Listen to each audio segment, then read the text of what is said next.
Hello everyone, I'm Friz in case you didn't know, and today I'm going to be doing something a little bit different.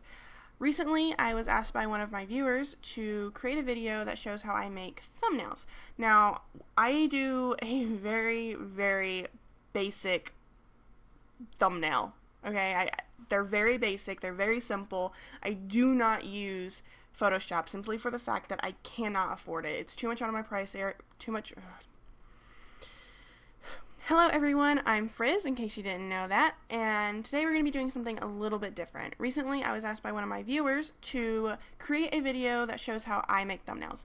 Now, I make very basic thumbnails, very basic. I do not use Photoshop, simply because of the fact that I cannot afford it. I wish I could, sometimes. I know it's a little bit more tricky, but you have a lot more options for thumbnails, but it's just out of my price range. I am a broke college kid, and I have to use what money I have wisely. So, this is how I do it. I use a website called PicMonkey, and it is completely free. I'll put the link in the description below. Sorry, English has been difficult for me today. Anyway, PicMonkey is completely free unless you want to upgrade to Royale. And that just kind of gives you some extra options, but it's not necessary to use it. I don't have the Royale version because it costs money, so no. This video is not sponsored at all, of course, but this is how I make my thumbnails. So we're going to go ahead and start by clicking Edit. So I already have a thumbnail, or well, a picture that I want to use for my thumbnail, so I'm going to bring that up, and I'm going to be recreating my Sims 4 thumbnail for my Sims 4 Let's Play.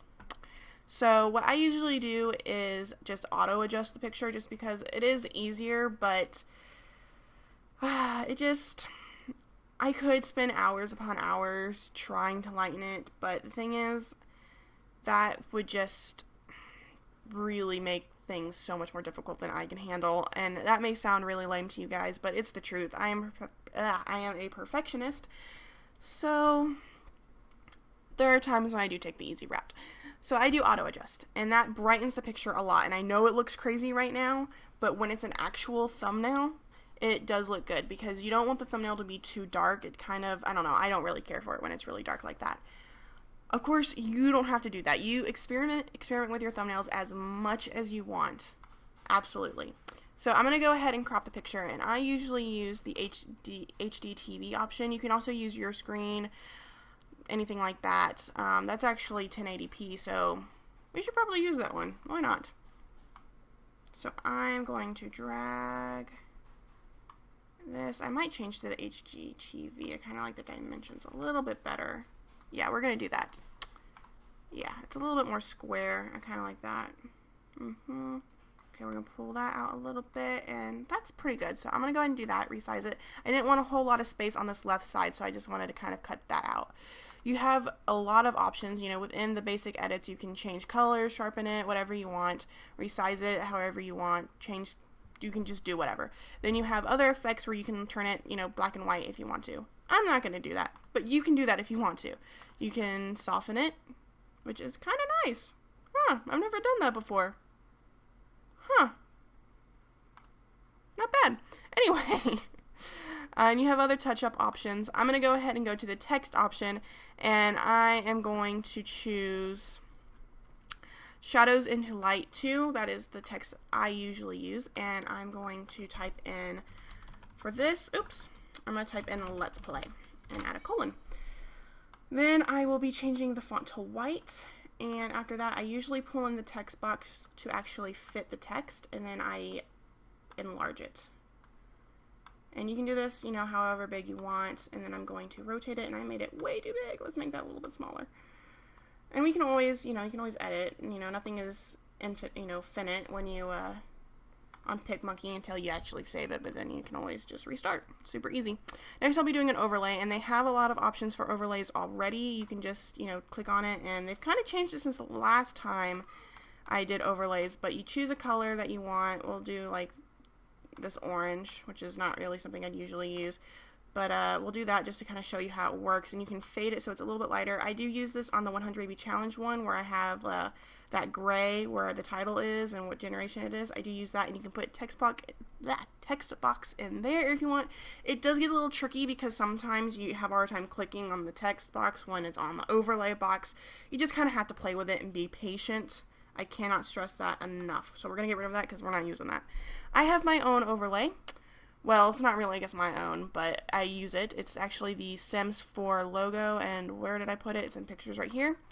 And you can get this on Google. It's very easy, and I'll show you how to do it in just a second. So I'm going to enlarge this real quick and just kind of place it here for the moment, and I'm going to show you how to get that. Okay, so you're going to go to Google. I already have it as my home page because I use Google Chrome, but you just type in the Sims 4 logo transparent. It's already in there, and you're going to click on images. Now, this is very important, and in case you don't know, when you want a transparent logo or any kind of picture, make sure it has the checkered boxes. Otherwise, you're going to have an ugly background behind your picture. So I used the first one. That's what I chose when I searched for it first. So there you go.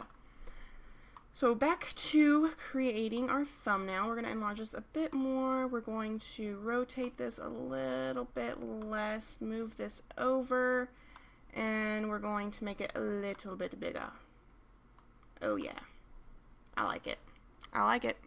Maybe we'll push this up a little bit. Yeah, alright. You can also put frames if you'd like.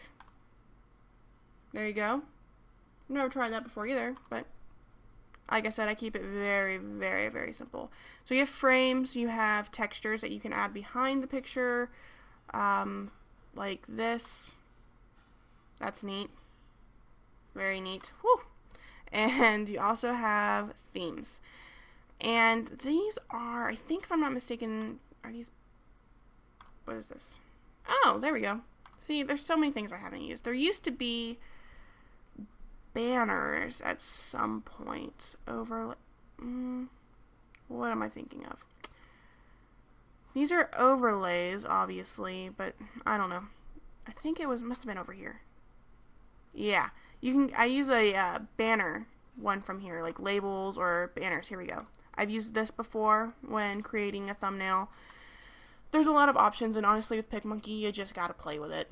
And it's very, very easy to make thumbnails using it. They're very basic. They're definitely not fancy, but they don't need to be. I know that you see all these really popular YouTubers who have these crazy thumbnails. And yes, they probably use Photoshop or some other picture editing software or something. But you know what? They probably didn't start off that way. So it's okay to have a very simple thumbnail. And yeah, that's pretty much all I do. And then all you have to do after this, once you're done, after you've played with everything, made it the way you want to, you just save it. You hit save, you save to your computer or whatever, device, whatever. You save it. And you're done. That's all you gotta do. And it's it. It's so, so simple. And this video probably went on way longer than I wanted to, but I kind of wanted to show you, everything that you could do. I definitely don't use all of this, but you could. And I just kind of wanted to show you all the little aspects of it. The stuff that has the little crown right there is for the Royale people who've upgraded. So it's neat. You have a lot of options that you can use with this. Look at that. That's cool. Anyway, just play with it. And if, I'm just doing this because a viewer asked, and I thought, why not? Because I definitely looked around for different ways, I guess, not really ideas, but different ways to make thumbnails, because when I first started, I sure as hell could not afford Photoshop, and I still can't afford it, and, like I said, that's okay. So, hopefully you guys found this helpful. I'm sure I talked way too fast, but I've never done a tutorial video before, and this is new for me, but I don't know. I hope it was helpful, and hopefully, I don't know, I just hope it was helpful. But, yeah, thank you guys so much for watching, and I will see you in the next video I make. Thank you guys so much for watching. Bye!